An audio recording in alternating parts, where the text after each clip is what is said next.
Welcome, everyone. We are looking at a financial catastrophe brewing in the heart of Los Angeles. The franchise synonymous with Hollywood glamour, limitless spending, and championship banners is suddenly facing a cold, hard, mathematical reality. The Los Angeles Lakers, the crown jewel of the National Basketball Association, are effectively running out of money. And when I say running out of money, I am not talking about their bank accounts running dry or their billionaire ownership group suddenly losing their fortunes. I am talking about the unforgiving, mathematically ruthless reality of the National Basketball Association's collective bargaining agreement and the crippling constraints of the salary cap, the luxury tax, and the heavily penalized second apron. Right now, as we stand on the precipice of one of the most consequential off-seasons in the history of this storied franchise, the Lakers are mathematically paralyzed. We are looking at a situation where there is literally no money available to pay LeBron James his customary maximum salary. There is no money to secure Rui Hachimura, a player who has arguably become their most crucial two-way wing. And there is absolutely no money to finalize a deal for a targeted defensive anchor like Marcus Smart, whose name has been heavily linked to the Lakers in recent months as the ultimate solution to their perimeter defense woes. This is not a drill, and this is not a rumor. This is a mathematical wall that Rob Pelinka and the Lakers front office have slammed into at 100 miles an hour. The headlines you are seeing: no payment for LeBron, no payment for Smart, no payment for Hachimura, are the direct result of a salary cap sheet that is bleeding red ink and a new set of league rules designed specifically to punish teams that try to buy championships the way the Lakers traditionally have. To understand the magnitude of this crisis, we have to look back at the historical identity of the Los Angeles Lakers. For decades, the Lakers operated under the assumption that if a star player was available, they could get him. From Wilt Chamberlain to Kareem Abdul-Jabbar, from Shaquille O'Neal to Kobe Bryant, and eventually to LeBron James and Anthony Davis, the Lakers' business model has always been built on acquiring premium talent at premium prices. They were the ultimate destination franchise. They never had to worry about the margins because the allure of the purple and gold, combined with the willingness of the Buss family to write massive luxury tax checks, meant they could always field a roster overflowing with high-priced stars. But the league has changed. The new collective bargaining agreement introduced a level playing field, has instituted a system of financial penalties that are so severe they are essentially a hard cap in disguise. The first apron and the second apron are the new boogeymen of the NBA. If a team crosses that second apron, they don't just pay a staggering luxury tax bill. Their ability to build a team is systematically dismantled. They lose their mid-level exception. They cannot aggregate salaries in trades. They cannot send out cash in deals. Their first-round draft picks get frozen and potentially moved to the bottom of the first round. The league has basically told its richest teams, including the Lakers, that you cannot spend your way out of your mistakes anymore.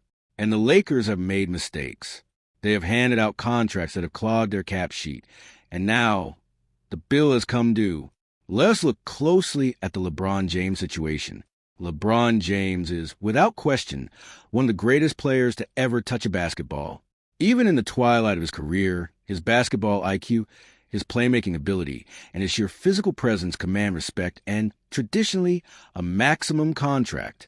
But LeBron is currently a free agent, and his cap hold, the amount of money he theoretically takes up on the Lakers' books until he signs a new deal or is renounced, is a staggering figure approaching $60 million. The Lakers are trapped. If they renounce him to create cap space, they lose the face of their franchise and their primary offensive engine for nothing. If they re-sign him to anything resembling the massive contract he desires, they instantly wipe out whatever theoretical cap space they had, pushing themselves perilously close to or completely over those punitive tax aprons.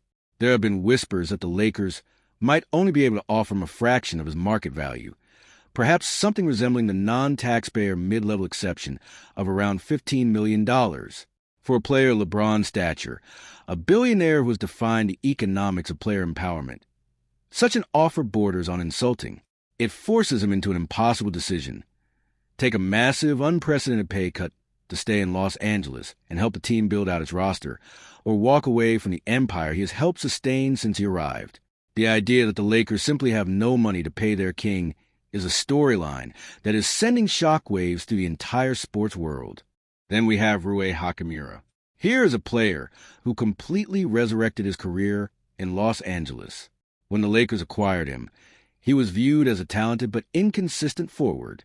In the purple and gold, however, he blossomed. He became a vital cog in their rotation, a player who could score from the mid-range, stretch the floor with timely three-point shooting, and provide the kind of physical wing defense that is absolutely essential in the modern NBA. He played his way into a massive payday. But the harsh reality of the Lakers' financial paralysis is that they likely cannot afford him. His cap hold is hovering around $27 million. To keep him, the Lakers would have to commit a massive portion of their severely limited resources, making it virtually impossible to fill out the rest of the roster. Several league insiders have noted that Hachimura is the odd man out.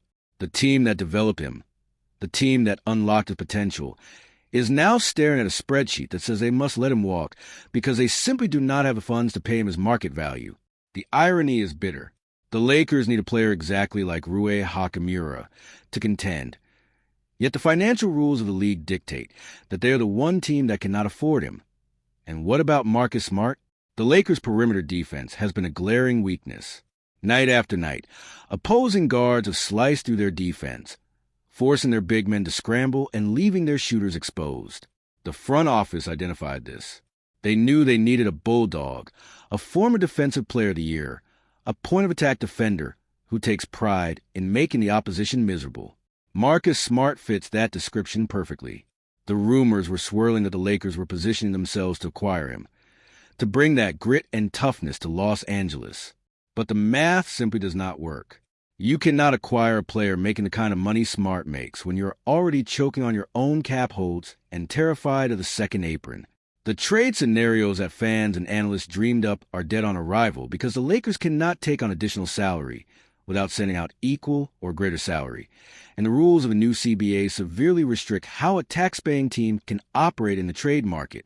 There is no money for Marcus Smart. The defensive savior is entirely out of reach.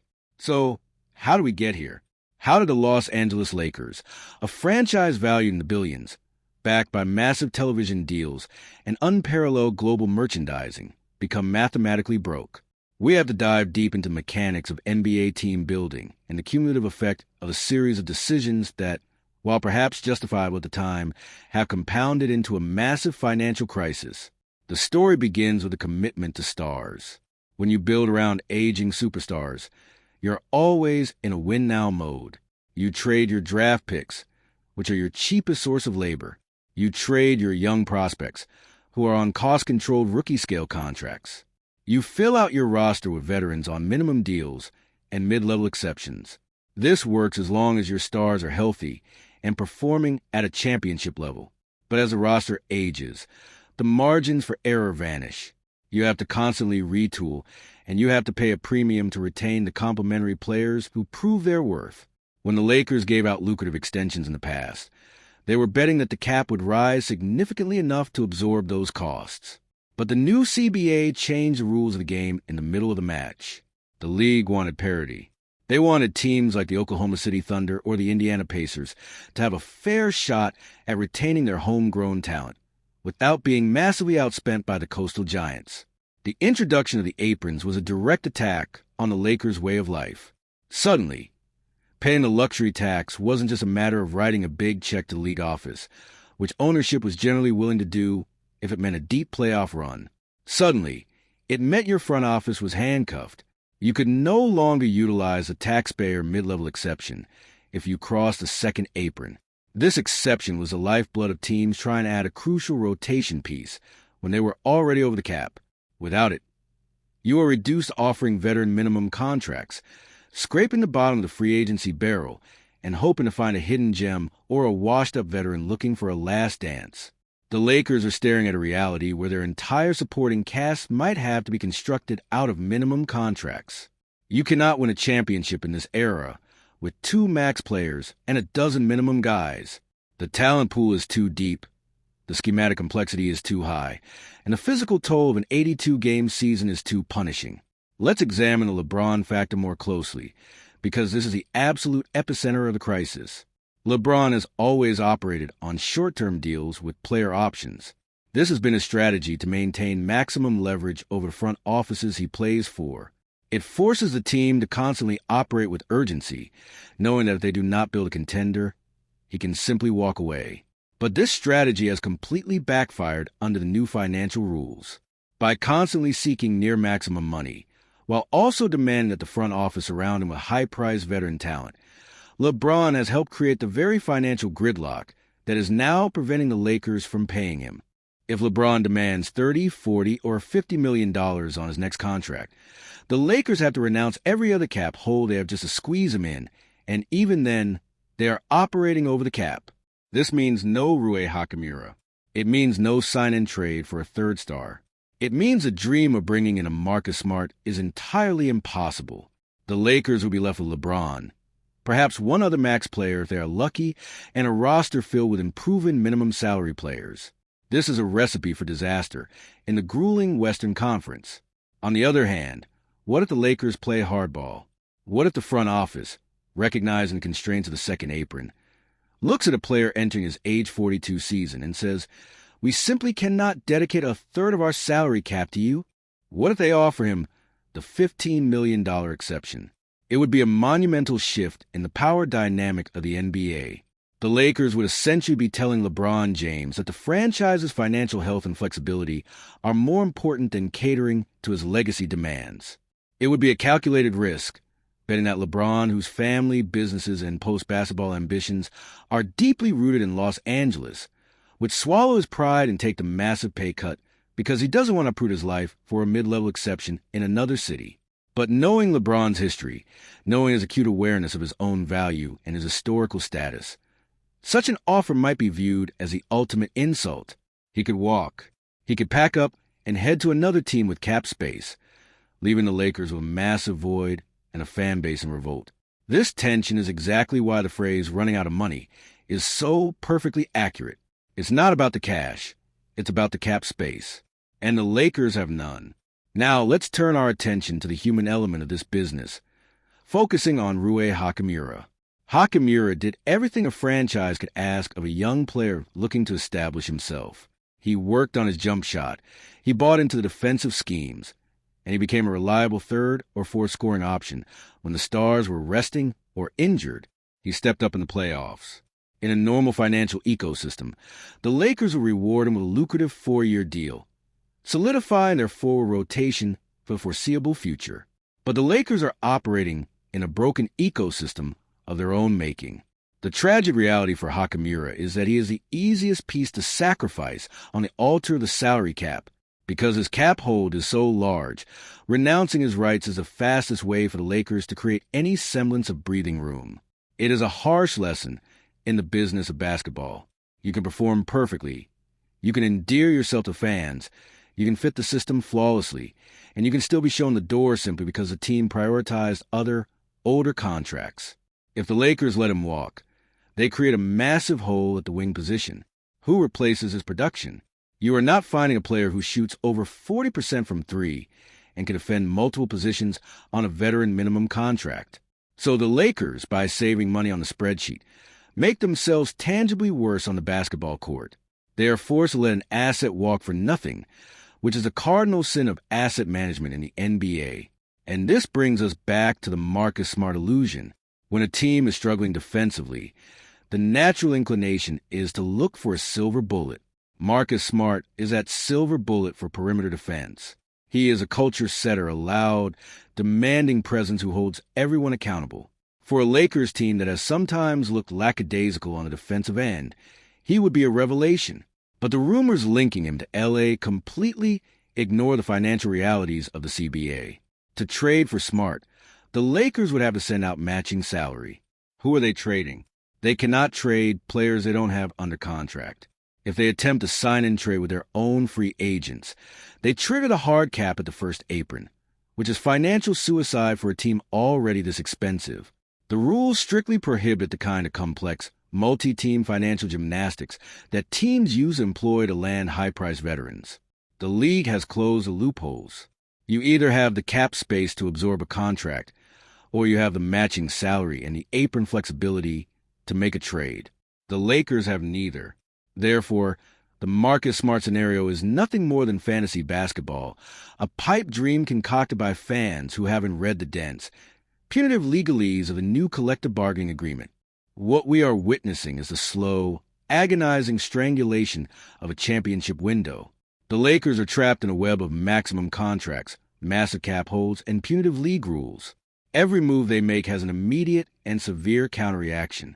If they try to keep their core together, they trigger the second apron and lose all their roster-building tools.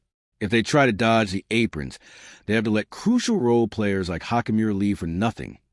And they have to insult their franchise icon, LeBron James, with a lowball offer. The front office is in an unenviable position. They are tasked with fielding a championship contender in a market that demands nothing less than excellence, but they have been stripped of the financial tools required to do so. They are essentially being asked to build a mansion using only spare parts and pocket change. We must also consider the broader implications for the league. If the Los Angeles Lakers, the most powerful and visible franchise in the sport, are being suffocated by these rules, it means the CBA is working exactly as intended.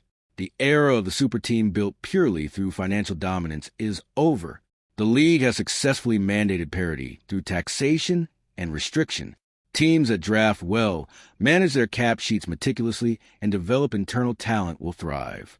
Teams that rely on splashy free agent signings and massive trades, without regard for financial consequences, will find themselves exactly where the Lakers are right now, mathematically broke and competitively paralyzed. As we move deeper into this offseason, every decision the Lakers make will be scrutinized through this financial lens. If they sign a player to a minimum deal, it won't be because they think that player is the missing piece to a championship puzzle. It will be because that is literally the only contract they are legally allowed to offer. Every press conference, every leak to media, every rumor will be tinged with the desperation of a front office trying to navigate a minefield blindfolded. The situation with LeBron James will be the defining narrative. Will he accept that the rules have changed and take the pay cut necessary to allow the team to function? Or will he stand his ground, demand his market value, and force the Lakers into a corner where they either cripple their franchise for the next half-decade or let the greatest player of his generation walk out the door? The situation with Rui Hachimura will be the starkest example of the collateral damage caused by this financial crisis. A good player, a necessary player, potentially lost simply because the math demands a sacrifice. And the Marcus Smart rumors will serve as a constant reminder of what the Lakers need but absolutely cannot have: a mirage in the desert of their salary cap. This is the new reality of the NBA. The math always wins. You can have the richest owners, the most famous fans, and the greatest history, but if your cap sheet is broken, you are broken. The Los Angeles Lakers are running out of money, and the clock is ticking on their ability to solve an equation that appears to have no viable solution. As we wrap up this extensive look at the Lakers' financial paralysis, it is vital to reflect on what this means for the future of the franchise and the legacy of everyone involved. We have spent this time dissecting the numbers, the rules, and the restrictive nature of the new collective bargaining agreement. We have looked at how the cap holds of LeBron James and Rui Hachimura have essentially gridlocked the front office, and how the dream of acquiring a defensive stalwart like Marcus Smart is mathematically impossible. But beyond the spreadsheets and salary cap gymnastics, there is a profound human and historical element to this crisis. For decades, the Lakers brand has been built on an aura of invincibility. They were the franchise that could always fix its problems by opening its wallet. If they missed on a draft pick, they would sign a superstar free agent. If a rotation piece got injured, they would trade for a highly paid veteran. That aura is now gone. It has been replaced by a stark vulnerability. The Lakers are now just another team forced to play by the rules, forced to confront the consequences of their financial decisions, and forced to realize that you cannot buy a championship when the league has essentially outlawed the currency. If this offseason unfolds the way the math suggests it must, we are looking at a fundamental shift in how the Lakers operate. If they cannot pay LeBron James his max, and he chooses to leave, it signals a definitive end of an era. It means the Lakers are entering a massive rebuild, not because they wanted to, but because the salary cap dictated it. It means they will have to rely on scouting, drafting, and patient development, skills that have not been the primary focus of this franchise in the modern era. If they manage to retain LeBron on a drastically reduced contract, the pressure shifts entirely to the front office to perfectly execute on the absolute margins. They will have to find minimum contract players who vastly outperform their salaries. They will have to hope that every veteran they sign discovers the fountain of youth. It is a high-wire act with no safety net. The margin for error is zero. The loss of a player like Hachimura will be a lingering wound. It is one thing to lose a player because he underperformed or because he demanded an unreasonable contract. It is another thing entirely to lose a player who fits your system perfectly simply because you have mismanaged your overarching financial structure. It sends a message to the rest of the league and to future free agents that the Lakers are no longer a safe haven where performance guarantees a payday. This crisis is a masterclass in the unintended consequences of league policy. The NBA wanted parity. They wanted to punish the heavy spenders. They have succeeded brilliantly. But in doing so, they have fundamentally altered the DNA of their flagship franchise. The Los Angeles Lakers, the team of Showtime, the team of Kobe and Shaq, the team of LeBron and AD, are standing empty-handed at the checkout counter. The bill for years of aggressive roster construction has finally arrived, and the accounts are empty. The decisions made in the coming weeks will not just determine the roster for next season. They will redefine what it means to be the Los Angeles Lakers in this new, unforgiving financial era. We will continue to monitor every ripple of this developing situation. Every signing, every trade, and every non-move will tell a story of a front office fighting for its life against the constraints of the salary cap.